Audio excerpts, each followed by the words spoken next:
بسم اللہ الرحمن الرحیم۔ درس نظامی آن لائن اکیڈمی کی طرف سے خوش آمدید۔ سب سے پہلے اس چینل کو سبسکرائب کیجیے اور اس ویڈیو کو لائک کیجیے اور بیل کی بٹن کو دبائیں تاکہ مزید ویڈیو حاصل کر سکے، اور اس ویڈیو کو زیادہ سے زیادہ شیئر کیجیے تاکہ اور لوگوں کو بھی فائدہ حاصل ہو سکے۔ والصلاة على من اختص بالخلق العظيم، فتفسير الصلاة واضح، وقوله على من اختص كناية عن محمد صلى الله عليه وسلم تنبيها على أن كونه مختصا بالخلق العظيم مما تقرر في الأذهان حتى لا ينتقل الذهن من هذا الوصف إلى غيره عليه السلام۔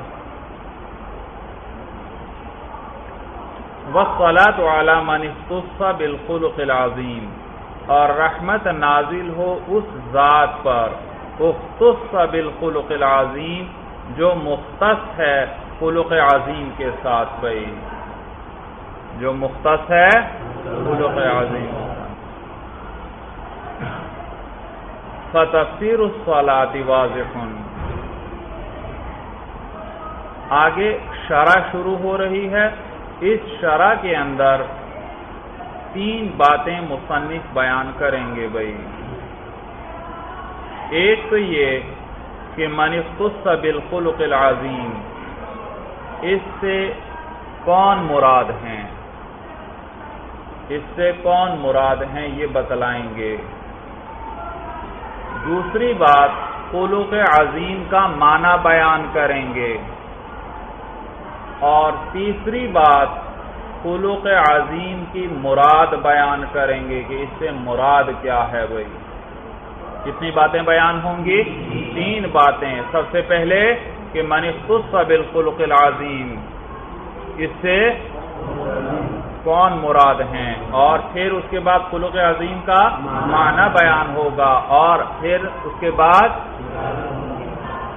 خلق عظیم کی مراد متعین کریں گے کہ اس سے کیا مراد ہے۔ تو چنانچہ کہتے ہیں بھائی فتفسیر الصلاۃ واضح، صلاۃ کی تفسیر واضح ہے، اس کی تفسیر کرنے کی حاجت نہیں بھائی۔ وقولہ، تو اور کتابوں میں آپ کو تفصیل مل جائے گی۔ وقولہ علی من اختص کنایۃ عن محمد صلی اللہ علیہ وسلم، اور یہ کہتے ہیں ماتن کا قول علی من اختص، یہ کنایہ ہے محمد صلی اللہ علیہ وسلم سے، یہ کنایہ ہے محمد صلی اللہ علیہ وسلم سے۔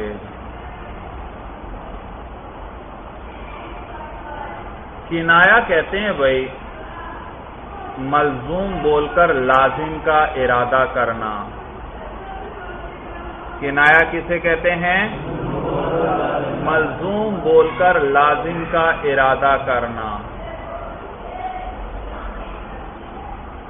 اس کی آسان مثال جیسے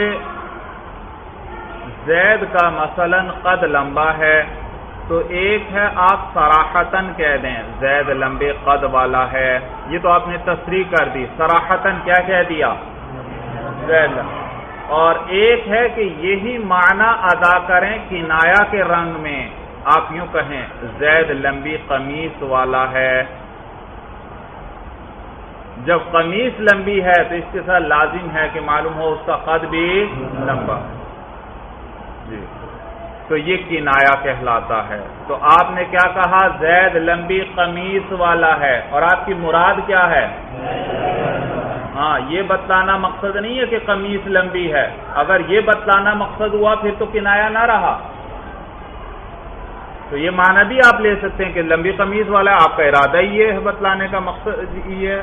لیکن اگر آپ کا ارادہ کہا آپ نے کہ زید لمبی قمیص والا ہے اور ارادہ کیا کیا؟ لمبے قد والا، تو ملزوم بول کر لازم، کیونکہ لمبی قمیص کے ساتھ لازم ہے اس کا قد بھی کیا ہوگا؟ لمبا ہوگا، جبھی اس کی قمیص لمبی ہے بھائی۔ تو یہ کنایہ کہلاتا ہے بھائی۔ تو یہاں پر بھی کہ کہتے ہیں من اختص، یہ کنایا ہے محمد صلی اللہ علیہ وسلم سے. وہ من اختص وہ ذات جو مختص ہے، جو مخصوص ہے بالخلق العظیم، کس کے ساتھ؟ خلق عظیم کے ساتھ. تو یہ کنایا ہے محمد صلی اللہ علیہ وسلم سے. سوال پیدا ہوا کہ جب یہ حضور صلی اللہ علیہ وسلم سے کنایا ہے تو انہوں نے صراحتاً محمد لفظ ہی کو کیوں نہیں ذکر کر دیا؟ حضور صلی اللہ علیہ وسلم کے نام ہی کو کیوں نہیں ذکر کیا؟ یہ من اختص بالخلق العظیم کے ساتھ کیوں ذکر کیا؟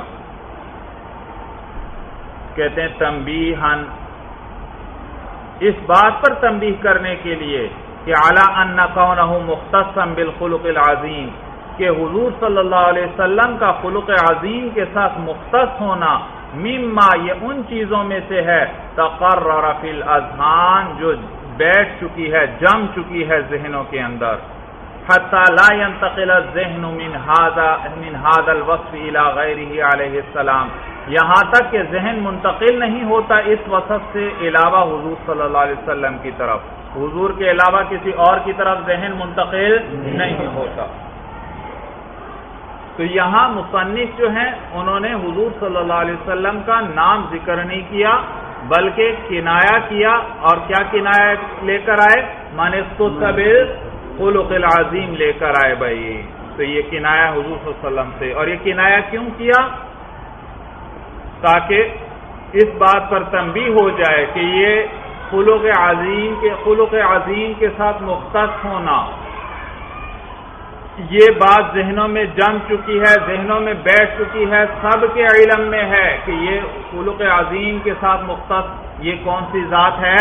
حضور صلی اللہ علیہ وسلم کی ذات کی ہے اور کوئی ذات نہیں ہے. لہذا یہ بولا جائے تو ذہن صرف حضور صلی اللہ علیہ وسلم کی طرف منتقل ہوتا ہے، ان کی ذات ذہن میں آتی ہے، کسی اور ذات کی طرف ذہن نہیں جاتا بھائی. تو چنانچہ وہ کنائے کے رنگ میں لے کر آئے تاکہ حضور صلی اللہ علیہ وسلم کے اس وصف کی طرف اشارہ ہو جائے. اگر نام لے آتے تو اس وصف کی طرف اشارہ نہ ہوتا، یوں ہوتا والصلاۃ علی محمد، رحمت ہو کس پر؟ محمد پر.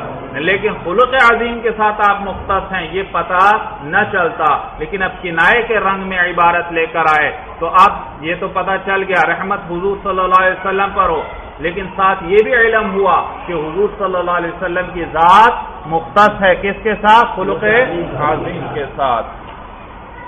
تو کہتے ہیں دوبارہ دیکھیے وقولہ علی من اختص کنایۃ عن محمد صلی اللہ علیہ وسلم، اور ماتن کا قول علی من اختص یہ کنایا ہے محمد صلی اللہ علیہ وسلم سے، تنبیہاً اس بات پر تنبیہ کرنے کے لیے علی ان کونہ مختصا بالخلق العظیم، کہ حضور صلی اللہ علیہ وسلم کا مختص ہونا خلق عظیم کے ساتھ مما، یہ ان چیزوں میں سے ہے تقرر فی الاذہان، جو بیٹھ چکی ہے، جو جم چکی ہے ذہنوں میں.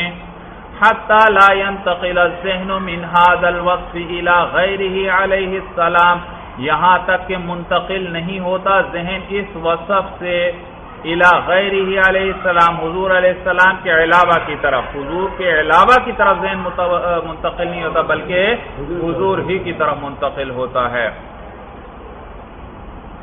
والخلق هو ملکۃ یصدر عنها الافعال بسہولۃ، یہاں سے خلق کا معنی بیان کر رہے ہیں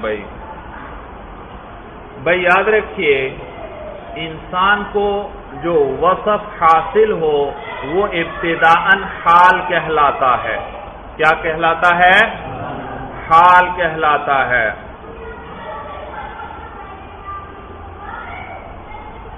حال مثلاً بھائی آج آپ سبق پڑھتے ہیں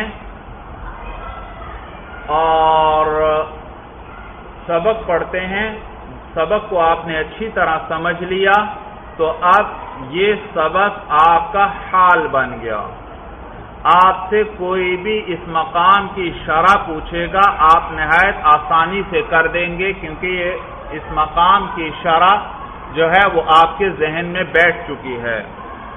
لیکن 2-4 دن گزریں گے تو سب کچھ ذہن سے نکل جائے گا.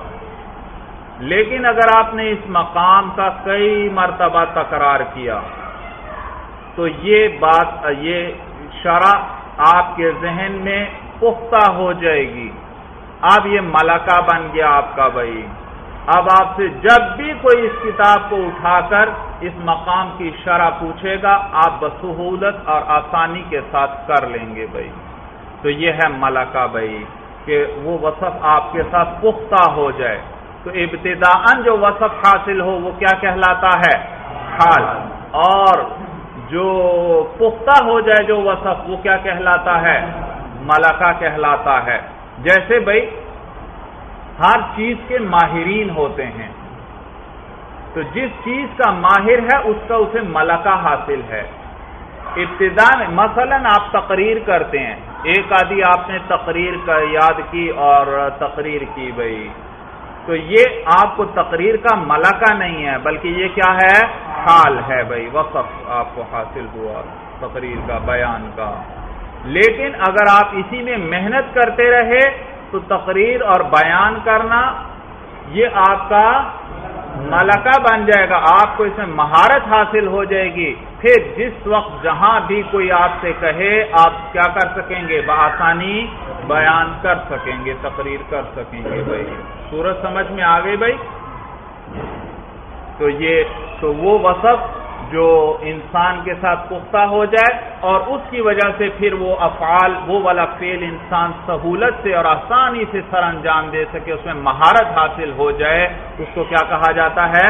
ملکہ کہا جاتا ہے. بات سمجھ میں آ گئی بھائی. تو یہی بات بیان کر رہے ہیں والخلق هو ملکۃ. وہ خلق جو ہے وہ ایسا ملکہ ہے یصدر عنہ الافعال بسہولۃ, کہ صادر ہوتے ہیں یعنی واقع ہوتے ہیں اس سے افعال آسانی کے ساتھ. وہ جن افعال کا ملکہ ہے وہ افعال بڑی آسانی اور سہولت سے واقع ہوتے ہیں اس سے. والخلق العظیم, جی یہ معنی بیان کر دیا. اب خلق عظیم سے کیا مراد ہے وہ بتلانے لگے ہیں. والخلق العظیم له على ما قالت عائشہ رضی اللہ تعالی عنہا هو القرآن. اور خلق عظیم له ای لمحمد صلی اللہ علیہ وسلم. ہا ضمیر کس کو راجع ہے؟ محمد صلی اللہ علیہ وسلم. اور خلق عظیم حضور صلی اللہ علیہ وسلم کے لیے بنا برس کے جو فرمایا حضرت عائشہ رضی اللہ تعالی عنہا نے, هو القرآن, وہ قرآن ہے بھائی. وہ کیا ہے؟ وہ قرآن ہے.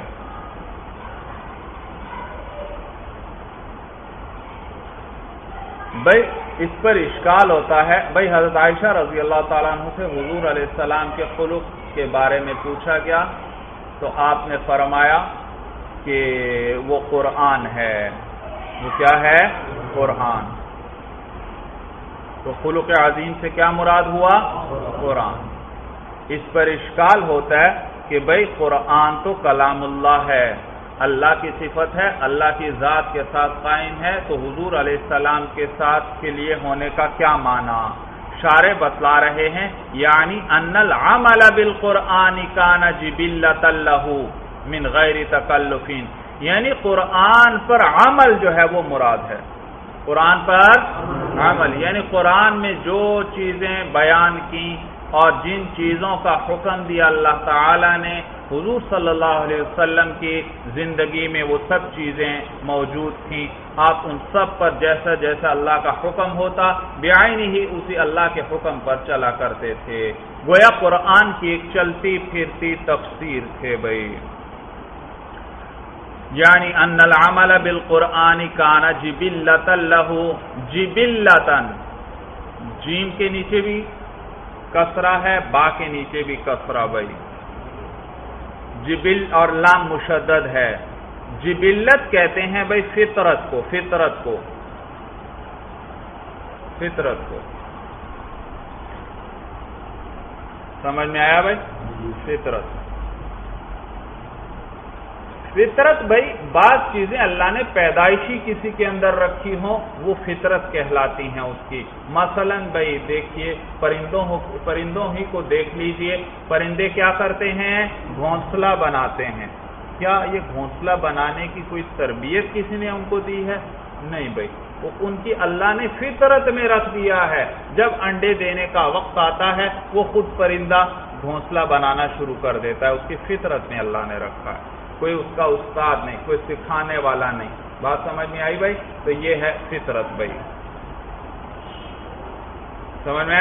تو کہتے ہیں ان العمل بالقرآن کان جبلۃ لہ، کہ قرآن پر عمل حضور صلی اللہ علیہ وسلم کی فطرت تھا، یعنی مزاج تھا. یہاں کیا معنی کر لیں؟ مزاج. حضور علیہ السلام کا مزاج تھا من غیر تکلف، بغیر کسی تکلف کے بھائی، بغیر کسی تکلف کے بھائی. حضور جب ایک چیز مزاج کا حصہ بن جائے تو اس پر عمل انسان کے لیے دشوار نہیں رہتا. اسی طرح قرآن پر عمل جو ہے حضور صلی اللہ علیہ وسلم کا مزاج بن چکا تھا بھائی. تو آپ بغیر تکلف کے اس پر کیا کرتے تھے؟ عمل کرتے تھے. وقیل، یہ ایک قول ذکر کر دیا کہ خلق عظیم سے کیا مراد ہے؟ قرآن، یعنی عمل بالقرآن بھائی. وقیل هو الجود بالکونین والتوجہ الی خالقہما، اور کہا گیا ہے کہ خلق عظیم جو ہے وہ دونوں جہانوں کی سخاوت ہے. جود کہتے ہیں سخاوت کو، وہ سخاوت ہے بالکونین، دونوں جہانوں کی، یعنی دنیا اور آخرت کی. یہ خلق عظیم کا دوسرا معنی بیان کر رہے ہیں کہ اس سے کیا مراد ہے. دوسری مراد ذکر کر رہے ہیں هو الجود بالکونین، وہ سخاوت کرنا ہے بالکونین، دونوں جہان کی، دونوں جہان میں. والتوجہ الی خالقہما، اور توجہ کرنا ہے دونوں جہان کے خالق کی طرف بھائی. تو حضور علیہ السلام مختص ہیں خلق عظیم کے ساتھ، یعنی وہ دونوں جہان میں سخاوت کرنے والے ہیں اور متوجہ رہنے والے ہیں کس کی طرف؟ خالق کی طرف بھائی. تو حضور علیہ السلام کی ذات سخاوت کا سرچشمہ ہے. اس دنیا کے اندر بھی ان کی سخاوت، وہ سخاوت فرماتے رہے اور ان کی سخاوت آج تک جاری ہے، اور آخرت میں بھی سخاوت فرمائیں گے. دنیا کے اندر مالی اعتبار سے بھی سخاوت فرماتے تھے، خود بھوکے رہتے تھے، جو کچھ ہوتا دوسروں کو کھلا دیتے تھے. مال غنیمت آتا تھا تو سارا وہیں پر تقسیم فرما دیتے مسلمانوں غربا کے اندر، اور گھر کے اندر کوئی درہم وغیرہ باقی رہ جاتے رات تک تو آپ کو نیند نہیں آتی تھی. آپ کی سخاوت کا یہ حال تھا بھائی. اور اس کے ساتھ ساتھ وعظ و ارشاد اور دعوت وغیرہ کی صورت میں بھی آپ اپنے خزانے لٹاتے رہے اور اللہ کے احکام پہنچاتے رہے. اور یقیناً یہ بہت بڑے خزانے ہیں کہ جن کی وجہ سے جن پر عمل کر کے انسان جنت کو حاصل کرتا ہے اور اللہ کے انعامات کا مستحق بن جاتا ہے. تو دنیا کے اندر بھی آپ خزانے لٹاتے رہے مالی اعتبار سے بھی، اور وعظ و ارشاد کی صورت میں بھی خزانے لٹاتے رہے. اور آخرت کے اندر بھی آپ کی سخاوت جاری ہوگی. آپ مسلمانوں کو آب کوثر پلائیں گے اور مسلمانوں کی شفاعت فرمائیں گے اور انہیں اپنے ساتھ جنت میں لے کر جائیں گے. اللہ تعالی ہمیں بھی حضور صلی اللہ علیہ وسلم کی شفاعت نصیب فرمائے اور حوض کوثر سے پانی کا پینا نصیب فرمائے بھائی. وَتَوَجُّهُ إِلَى خَالِقِهِمَا وَقِيلَ هُوَ الْجُودُ بِالْكَوْنَيْنِ، دونوں جہان کی سخاوت، یہ بھی حضور صلی اللہ علیہ وسلم میں وصف تھا. وَالتَّوَجُّهُ إِلَى خَالِقِهِمَا، اور دونوں جہان کے خالق کی طرف متوجہ رہنا. حضور علیہ السلام بھی ہر آن اپنے خالق کی طرف متوجہ رہتے تھے.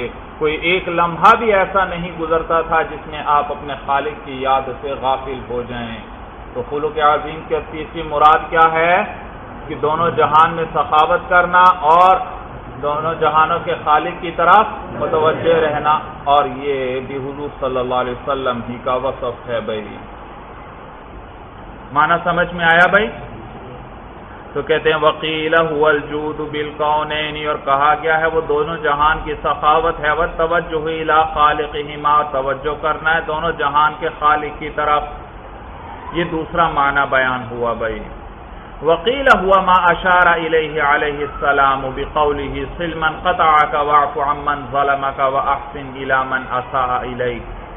اور کہا گیا ہے کہ خلق عظیم ما وہ چیز ہے اشار الیہ علیہ السلام جس کی طرف اشارہ فرمایا خود حضور علیہ السلام نے اپنے اس قول کے ساتھ. صل من قطعک، وصل یصل سے امر ہے، سل جوڑنا، جوڑو.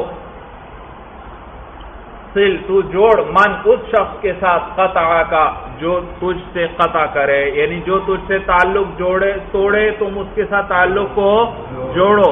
واعفو عمن ظلمک، اور تو معاف کر عمن اس شخص کو ظلمک جو تجھ پر ظلم کرے. واحسن الی من اساء الیک، اور تو احسان کر اس شخص کے ساتھ اساء الیک جس نے تمہارے ساتھ برائی کی بھائی، جس نے تمہارے ساتھ برائی کی بھائی.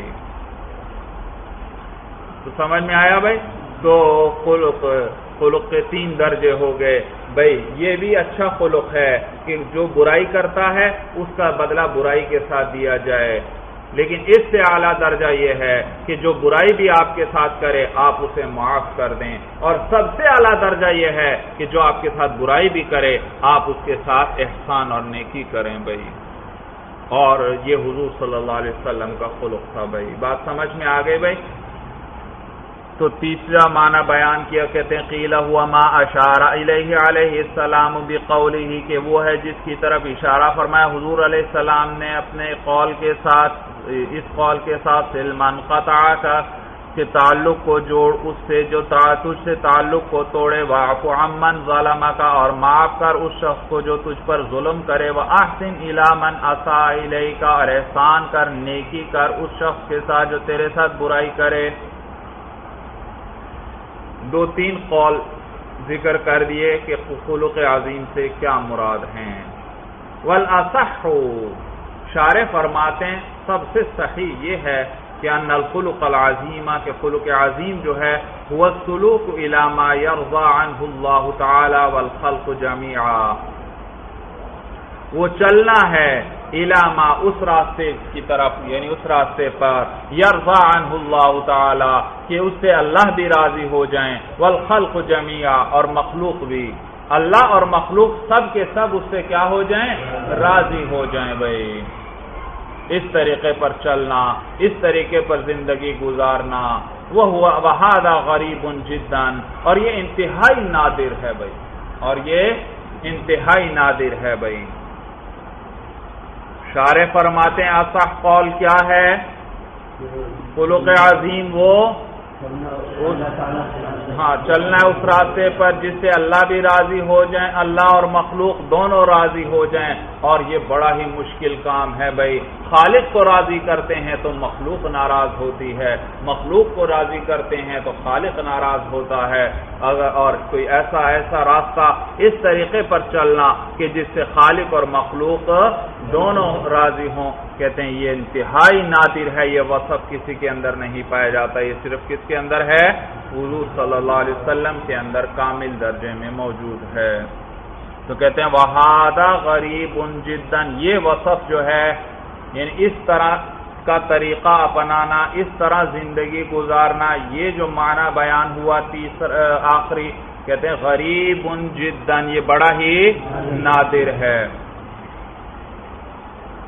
وَهُوَ تَلْمِيحٌ إِلَىٰ قَوْلِهِ تَعَالَىٰ، اور کہتے ہیں یہ جو ماتن کا قول ہے مَنِ اخْتُصَّ بِالْخُلُقِ الْعَظِيمِ جو آیا تھا، کہتے ہیں یہ اشارہ ہے اِلَىٰ قَوْلِهِ تَعَالَىٰ، اللہ تعالیٰ کے اس قول کی طرف، وَإِنَّكَ لَعَلَىٰ خُلُقٍ عَظِيمٍ، اے پیغمبر البتہ آپ خلق عظیم کے وصف پر ہیں. جو قرآن میں اللہ فرماتے ہیں وَإِنَّكَ لَعَلَىٰ خُلُقٍ عَظِيمٍ، اس کی طرف اشارہ ہے. تلمیح ہے، تلمیح میں نے کل آپ کو بتلایا تھا بھائی. تلمیح کسے کہتے ہیں؟ کہ اپنے کلام کے اندر کسی شعر کی طرف یا کسی واقعے کی طرف یا کسی ضرب المثل کی طرف یا کسی آیت یا حدیث کی طرف اشارہ کرنا. تو یہاں بھی وہی الفاظ ہیں خلق عظیم کے. جی آگے ایک اشکال کا جواب دے رہے ہیں بھائی. اشکال یہ کہ اللہ نے تو قرآن میں فرمایا ہے وَإِنَّكَ لَعَلَىٰ خُلُقٍ عَظِيمٍ، اے پیغمبر آپ خلق عظیم پر ہیں. یہ تو نہیں فرمایا کہ خلق عظیم آپ ہی کے ساتھ خاص ہے، کسی اور میں یہ وصف موجود نہیں. اور ماتن نے تو اوپر کہا من اختص بالخلق العظیم، انہوں نے تو اختصاص کو ذکر کیا، تو قرآن میں اختصاص نہیں اور متن میں اختصاص ہے، تو پھر یہ کیسے اس کی طرف اشارہ ہو سکتا ہے؟ اس میں تو اختصاص کا ذکر ہے اور آپ کہہ رہے ہیں یہ قرآن کی طرف اشارہ، اور قرآن میں تو اختصاص کا ذکر نہیں. کہتے ہیں وہ ہوا. اور یہ جو ہے آیت جو ہے یہ اللہ تعالیٰ کا قول جو ہے وَإِلَّمْ يَدُلَّ عَلَى الْاخْتِصَاصِ لَكِنْ لَمَّا كَانَ فِي مَحَلِّ الْمَدْحِ اخْتُصَّ بِهِ، یہ اگرچہ اختصاص پر دلالت نہیں کرتی. یہ اللہ کا یہ قول اگرچہ اختصاص پر دلالت، اس میں اختصاص کا ذکر نہیں ہے.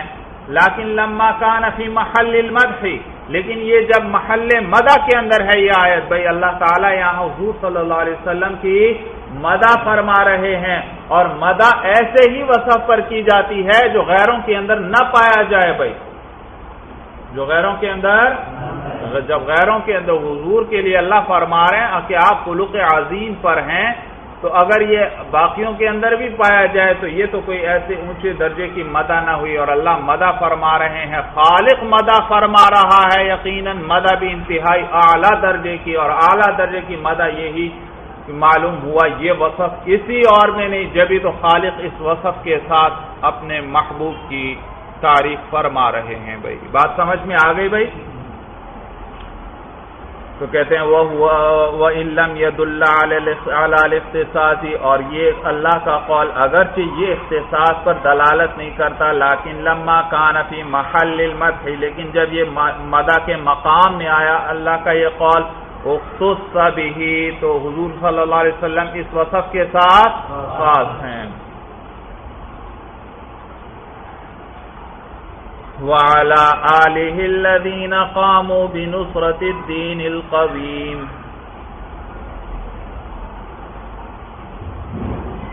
اور جی اعلیٰ آلہ، اس کا عطف اوپر اعلیٰ من پر ہے، اعلیٰ من اختص پر ہے.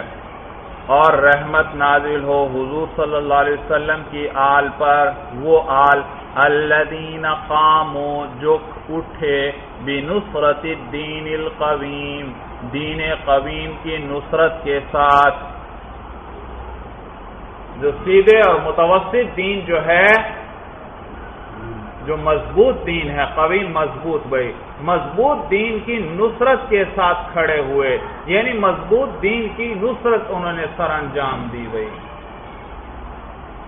تو رحمت نازل ہو حضور صلی اللہ علیہ وسلم کے اس آل پر بھی جو جو مضبوط دین کی نصرت جنہوں نے سر انجام دی. جی میں نے آپ کو کیا بتلایا؟ اعلیٰ آلہ کا عطف کس پر ہے؟ اعلیٰ من اختص پر. شارح بھی یہی بتلا رہے ہیں آپ کو آگے، کہتے ہیں عطف علی قولہ اعلیٰ من اختص، کہ یہ عطف ہے ماتن کے قول اعلیٰ من اختص پر.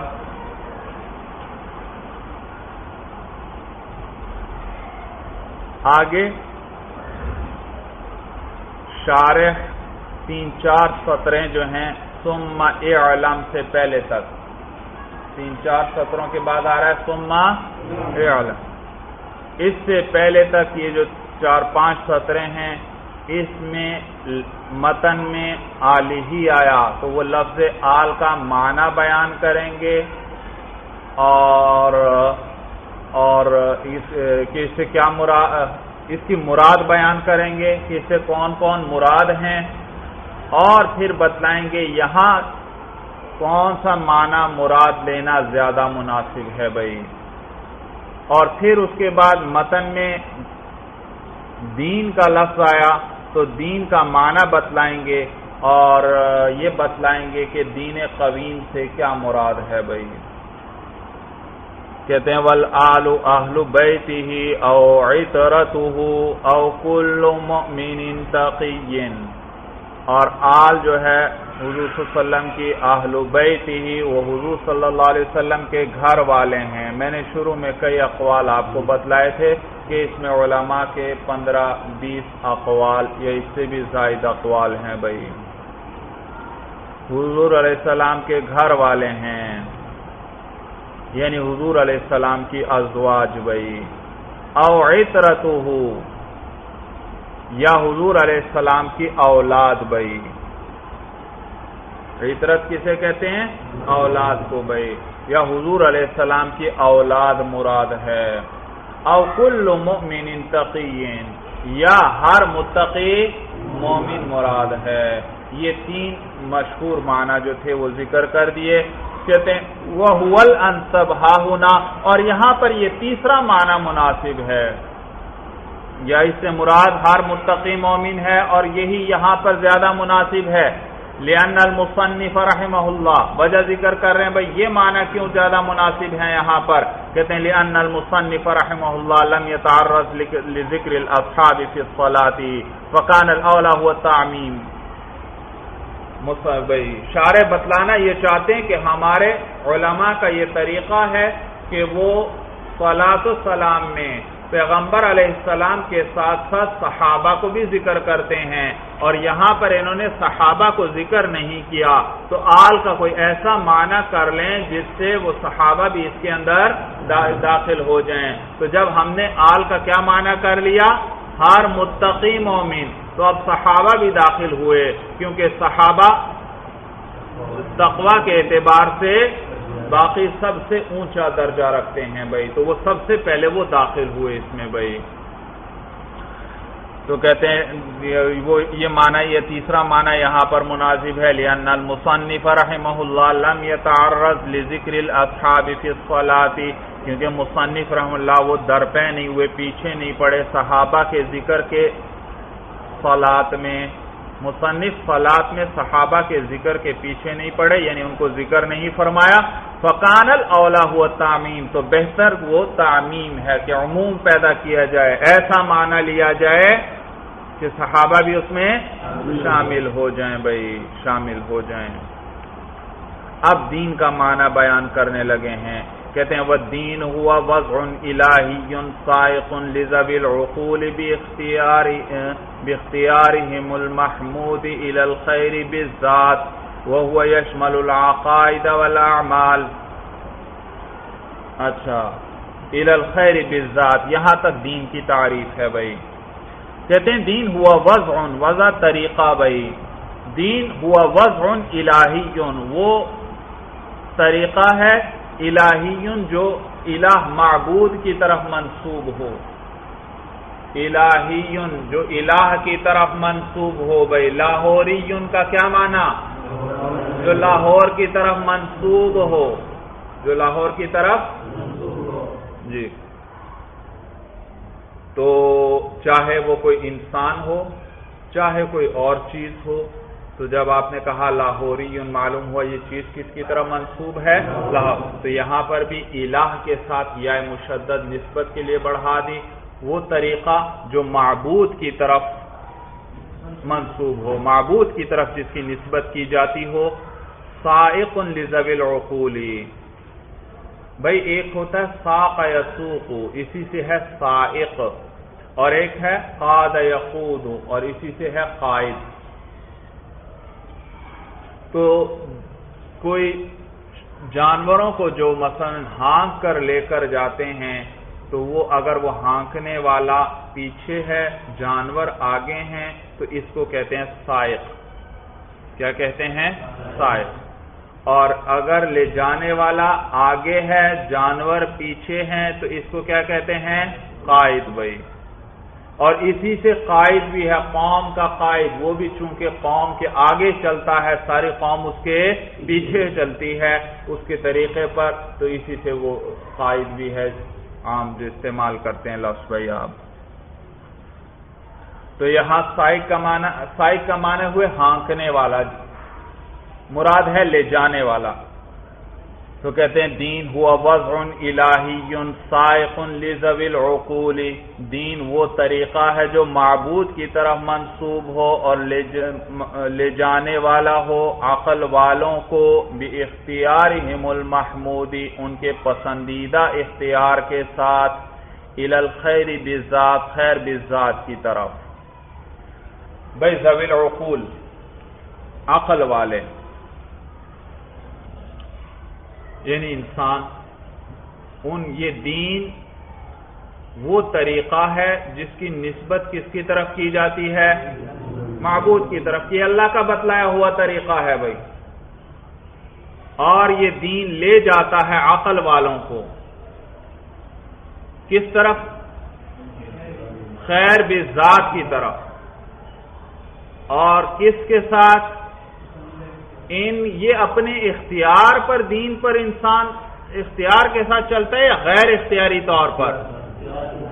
اپنے اختیار، انسان کو پورا پورا اختیار ہے کہ اس راستے کو پر چلے یا اس راستے پر نہ چلے۔ چنانچہ یہی دیکھتے ہیں آپ شریعت محمدی کے اندر بھی، الحمدللہ اللہ نے ہمیں یہ راستہ، اس راستے پر چلنے کی توفیق نصیب فرمائی، اور ہمیں پیدائشی طور پر یہ دین اسلام نصیب فرمایا، اور پھر اس مسلمانوں میں سے بھی اہل حق میں سے الحمدللہ ثم الحمدللہ اللہ نے ہمیں پیدا فرمایا، جبکہ کفار کو آپ دیکھتے ہیں کہ وہ اپنے اختیار کو اس راستے پر چلنے کے بجائے غلط راستوں پر چلنے کے لیے استعمال کرتے ہیں بھائی، غلط راستوں کا انتخاب کرتے ہیں۔ تو یہ جو دین پر چلا جاتا ہے کس طریقے پر چلا جاتا ہے؟ اپنے اختیار، اور یہ جو اختیار ہے یہ پسندیدہ ہے یا غیر پسندیدہ؟ یہ جو دین پر چلتا ہے انسان، یہ پسندیدہ ہے، دین پر نہیں چلتا تو یہ کیا ہے؟ یہ ناپسندیدہ سمجھا جاتا ہے، اور دین پر چلا جائے تو اس کو پسند۔ اسی لیے کہا بھی اختیارہم المحمودی، کہ ان کا وہ اختیار جو محمود ہے، جس کی تعریف کی گئی ہے، یعنی قابل تعریف اختیار کے ساتھ عقل والوں کو یہ دین لے جاتا ہے الی الخیر بالذات، کس کی طرف؟ خیر بالذات کی، وہ چیز جو اپنی ذات کے اعتبار سے خیر ہے، یعنی اللہ کی رضا مراد ہے۔ یہ دین کہاں تک لے جانے والا ہے؟ اللہ کی رضا تک بھائی۔ اس پر جب چلے گا انسان تو اللہ تعالیٰ کی رضامندی اسے حاصل ہو جائے گی۔ تو اللہ کی رضا اپنی ذات کے اعتبار سے خیر ہے جی، اور بعض چیزیں واسطے کے اعتبار سے خیر ہوتی ہیں، جیسے جنت ہے مولانا، جنت بھی خیر ہے لیکن اپنی ذات کے اعتبار سے نہیں، بلکہ اس لیے یہ واسطہ ہے بیچ میں کہ یہ اللہ کی رضا کا مقام ہے، اللہ کی رضا کا مقام ہے۔ اگر یہ اللہ کی رضا کا مقام نہ ہوتا تو اس میں خیر بھی نہ ہوتی۔ تو اس میں خیر اس کی اپنی ذات کی وجہ سے ہے یا واسطے کی وجہ سے آئی؟ واسطے، اور وہ واسطہ کیا ہے؟ اللہ کی رضا بھائی۔ تو یہ اللہ کی رضا کا مقام ہے بھائی۔ تو لہذا خیر کبھی واسطے کے ساتھ ہوگی اور کبھی خیر اپنی ذات کے اعتبار سے، اور وہ اللہ کی رضا بھائی۔ تو کہتے ہیں دوبارہ ترجمہ سن لیجئے، وَالدِّينُ هُوَ وَضْعٌ إِلَٰهِيٌّ، دین وہ طریقہ ہے جو اس کی نسبت معبود کی طرف کی جاتی ہو، لے جانے والا ہو لِذَوِي الْعُقُولِ، عقل والوں کو، بِاخْتِيَارِهِمُ الْمَحْمُودِ، ان کے پسندیدہ اختیار کے ساتھ، ان کے قابل تعریف اختیار کے ساتھ، إِلَى الْخَيْرِ بِالذَّاتِ، کس کی طرف؟ خیر بالذات کی طرف، یعنی اللہ کی رضا کی طرف۔ وَهُوَ يَشْمَلُ الْعَقَائِدَ وَالْأَعْمَالَ، اور دین جو ہے وہ شامل ہوتا ہے عقیدوں کو بھی اور اعمال کو بھی۔ دین صرف عقیدے کا نام بھی نہیں، دین صرف اعمال کا نام بھی نہیں، بلکہ اس میں عقیدہ اور اعمال دونوں داخل ہوتے ہیں۔ جیسے دین اسلام میں دیکھ لیجئے بھائی، عقیدہ بھی ہو اور کہ اللہ ایک ہیں، محمد صلی اللہ علیہ وسلم اللہ کے آخری پیغمبر ہیں، قیامت قائم ہوگی، جنت ہیں، جہنم ہے وغیرہ بھائی۔ اور اعمال بھی ہیں اس کے اندر اللہ کے بتلائے ہوئے کہ نماز پڑھو، روزے رکھو، زکوٰۃ ادا کرو، حج کرو وغیرہ بھائی۔ تو دین کیا ہوتا ہے؟ عقیدوں اور اعمال دونوں پر مشتمل ہوتا ہے۔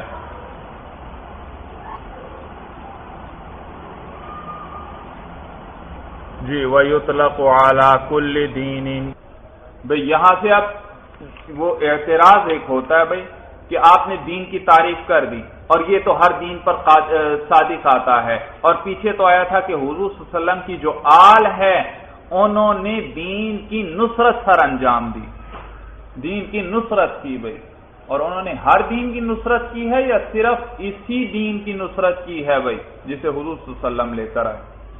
حضور صلی اللہ علیہ وسلم کی آل نے کس کی نصرت کی ہے؟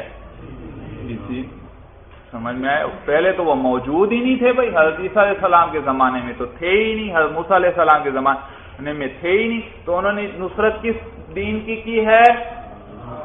حضور صلی اللہ علیہ وسلم کے جو دین لائے یعنی دین اسلام، اور ابھی تک جو تشریح ہوئی اس کے مطابق دین کی تشریح کر دی، اور دین تو پھر ہر دین پر صادق ہوا، تو معنی یہ کیا بن گیا کہ انہوں نے ہر دین کی نصرت کی، حالانکہ یہ معنی تو درست نہیں۔ تو آگے بتلائیں گے کہ بھئی یہ جو قویم کی صفت آگے آگئی، دین کے آگے قویم سیدھا دین ہو، تو اس کے ذریعے اب کس کی طرف اشارہ ہو گیا؟ اسلام کی طرف، کہ انہوں نے دین قویم بھئی جو سیدھا دین ہے۔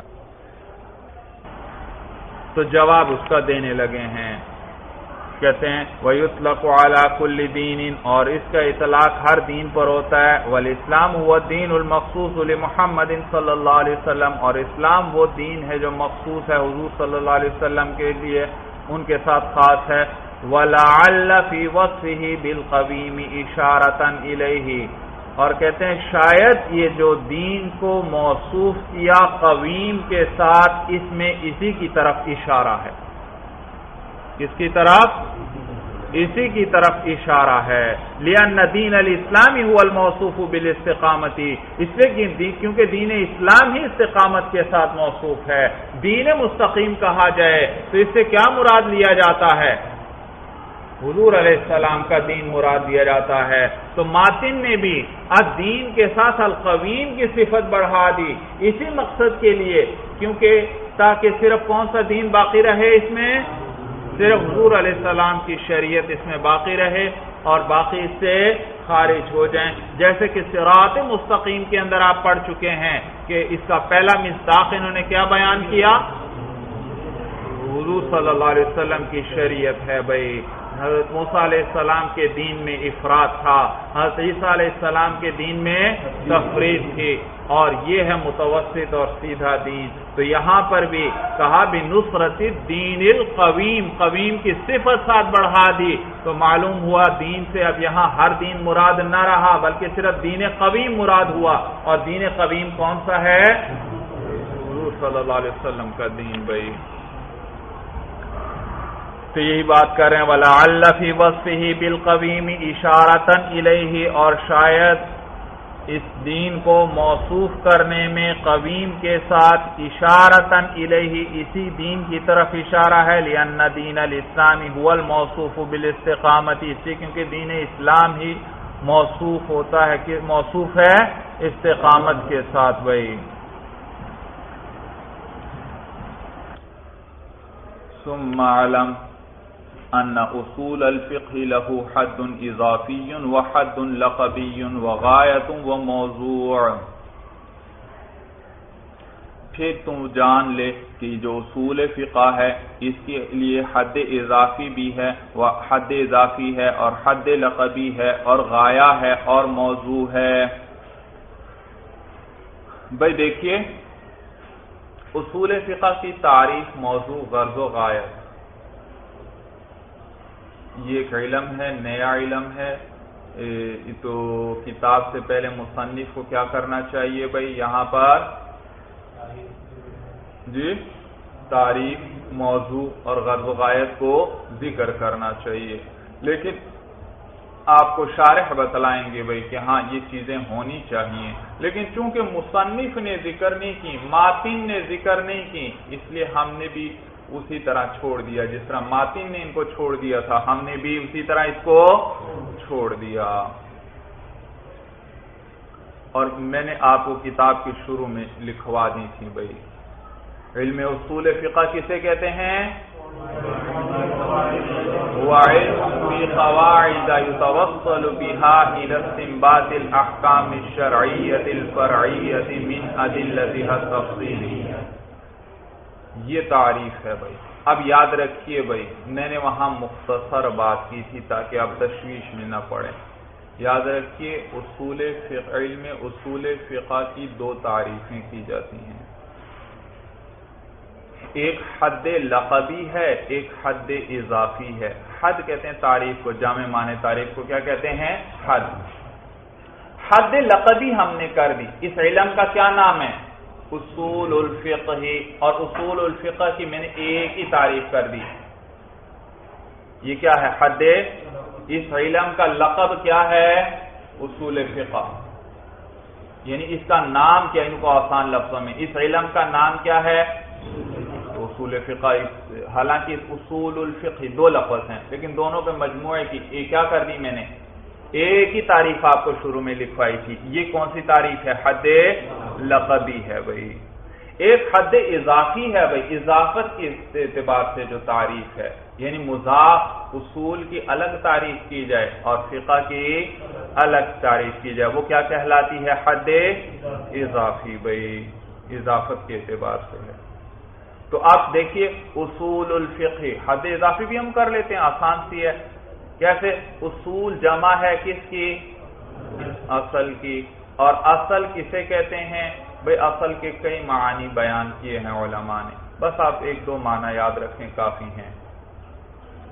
نمبر ایک، اصل کہتے ہیں ما یبتنی علیہ غیرہ، وہ چیز جس پر غیر کو بنایا جائے، وہ جس پر کیا کیا جائے؟ دوسری چیز کو اوپر بنایا جائے، اس کے اوپر رکھا جائے بھائی. یعنی بنیاد کہہ لو بھائی، بنیاد کو. اصل کا کیا معنی ہوا؟ بنیاد، یعنی جس پر دوسری چیز بنائی جائے. پھر یہ جو دوسری چیز کا بنانا ہے پہلی چیز پر، یہ بنانا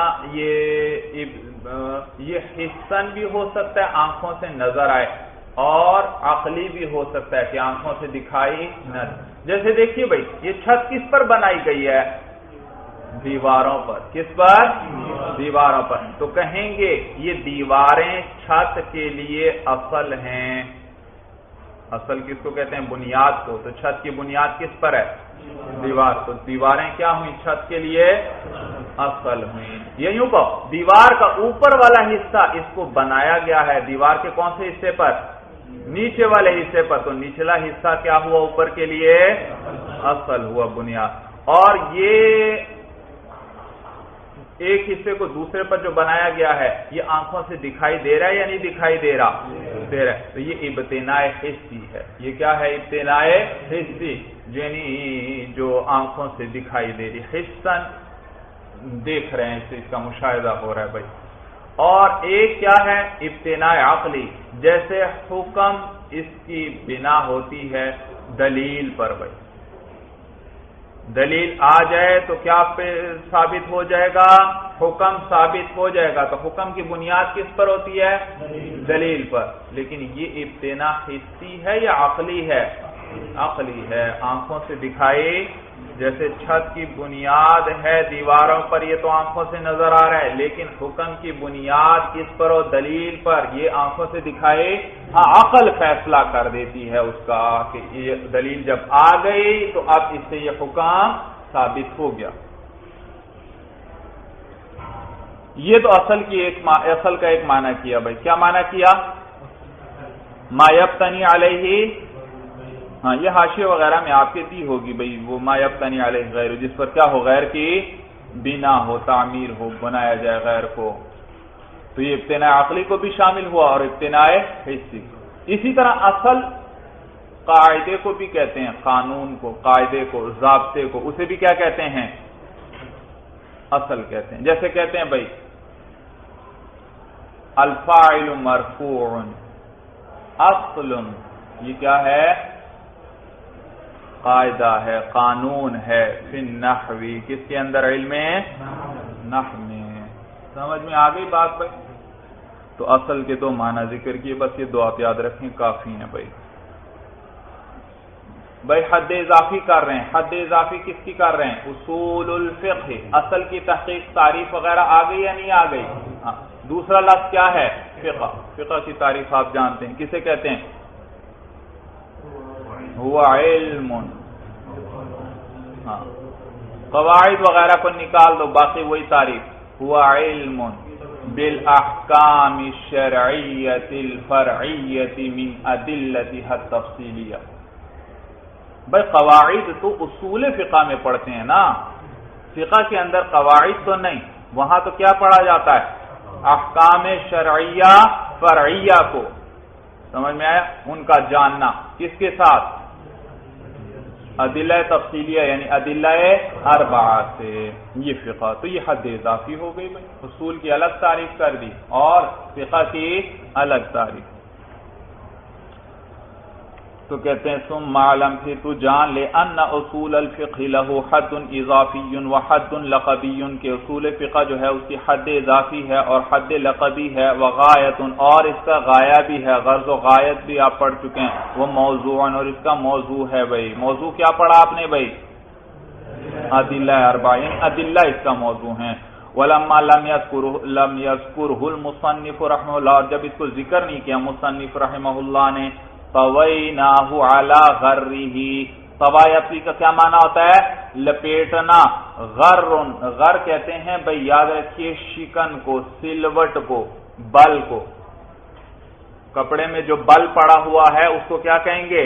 غر. جو شکن پڑی ہوئی ہے، جو سلوٹ پڑی ہوئی ہے، اسے کیا کہتے ہیں؟ غر. دیکھیے آپ نے ایک کپڑے کا تھان کھولا، جب تھان کھول لیا بھئی اب دوبارہ آپ لپیٹنا چاہتے ہیں اسے، تو پہلے جو لپٹا ہونے کا وہ نشان اس پر ہوگا یا نہیں کپڑے پر بھئی؟ آپ اسی بل پر، اسی نشان پر، اسی سلوٹ کے مطابق پھر کپڑے کو اسی طرح لپیٹ دیتے ہیں تو عربی میں کہتے ہیں طویت الثوب علی غرہ، میں نے کپڑے کو اسی کے بل پر کیا کر دیا؟ لپیٹ دیا. جس بل پر پہلے وہ لپٹا ہوا تھا اسی پر میں نے اسے لپیٹ دیا. تو یہی بات بیان کر رہے ہیں. کہتے ہیں طویناہ علی غرہ، ہم نے بھی اس کو اس کے بل پر لپیٹ دیا. یعنی انہوں نے نہیں چھیڑا تھا اس بات کو تو ہم نے بھی اس بات کو نہیں چھیڑا. تعریف، موضوع اور غرض و غایت کو ذکر نہیں کیا. ولیکن لا بد ہا ہنا من ان یعلم، لیکن ضروری ہے یہاں پر کہ یہ جانا جائے ان علم اصول الفقہ علم یبحث فیہ عن اثبات الادلۃ للاحکام، کہ علم اصول فقہ وہ علم ہے کہ جس میں بحث کی جاتی ہے. کس چیز کی بحث کی جاتی ہے؟ ادلہ کو ثابت کرنا. للاحکام، کس کے لیے؟ احکام کے لیے ادلہ کو ثابت کرنے کی بحث کی جاتی ہے. فموضوعه علی المختار هو الادلۃ والاحکام جميعا، تو اس علم کا موضوع جو ہے پسندیدہ قول کے پر وہ ادلہ اور احکام جميعا دونوں ہیں بھائی. ادلہ اور احکام دونوں ہیں بھائی. میں نے آپ کو کیا لکھوایا تھا؟ ادلہ ہیں. صاحب نور الانوار کیا فرما رہے ہیں کہ اس علم کا موضوع پسندیدہ قول کے مطابق وہ ادلہ اور احکام دونوں ہیں. بھائی دونوں کیسے ہو سکتے ہیں بھائی؟ ایک ہی علم کا موضوع ایک ہی ہو سکتا ہے بھائی، اس لیے کہ جتنے موضوع ہوں گے معلوم ہوا اتنے ہی علوم ہیں، ایک علم نہیں. ایک علم کا کتنا ہو سکتا ہے موضوع؟ ایک ہی چیز بھائی. تو آگے بتلائیں گے بھائی مصنف رحم اللہ شارح بھائی کہ بھائی دونوں میں اس بات ملحوظ ہے، ادلہ کے اندر بھی اور احکام میں بھی دونوں میں اس بات ملحوظ ہے. ہاں ادلہ ہیں اس بات کرنے والے یعنی مثبت ہیں، اور احکام کیا ہیں؟ مثبت ہیں، یعنی ان کو ثابت کیا گیا. تو بئی لحاظ یہ دونوں اس بات ملحوظ ہے تو یہ دونوں ایک ہو جگہ، تو لہذا اب تعدد موضوع نہ رکھا، اشکال نہیں کر سکتے آپ بھائی. شارح یہاں سے انہوں نے کہا میں تعریف، موضوع اور غرض و غایت کو ذکر نہیں کروں گا، اور عام علماء اس علم کا موضوع ذکر کرتے ہیں صرف ادلہ. تو شارح اپنی طرف سے ایک بات اور ایک نقطہ بتلانا چاہتے تھے کہ اس علم کا موضوع صرف ادلہ نہیں ہے بلکہ ادلہ بھی ہیں اور احکام بھی ہیں. ادلہ بھی ہیں اور احکام بھی ہیں. لیکن بھائی شاید یہ محشی حضرات وغیرہ یہ ذکر کرتے ہیں کہ بھائی مختار قول یہ حق یہی ہے کہ اس علم کا موضوع کیا ہے؟ ادلہ ہیں بھائی، ادلہ بھائی۔ ہاں باقی ان ادلہ سے چونکہ احکام ہی ثابت ہوتے ہیں اس لیے احکام بھی ساتھ تبعاً آ جاتے ہیں، ورنہ دراصل موضوع کیا ہے؟ ادلہ ہیں۔ الاول تو کہتے ہیں اس مختار قول کے مطابق اس کا موضوع ادلہ اور احکام دونوں ہیں۔ الاول من حیث انہ مثبت، اول یعنی ادلہ اس حیثیت سے کہ وہ مثبت ہیں، ثابت کرنے والے ہیں، والثانی من حیث انہ مثبت، اور ثانی یعنی احکام اس حیثیت سے کہ وہ مثبت ہیں بھائی، ثابت کیے گئے بھائی۔ چلیے بس مولانا، ھذا هو المرام، واللہ اعلم بحقیقت الکلام۔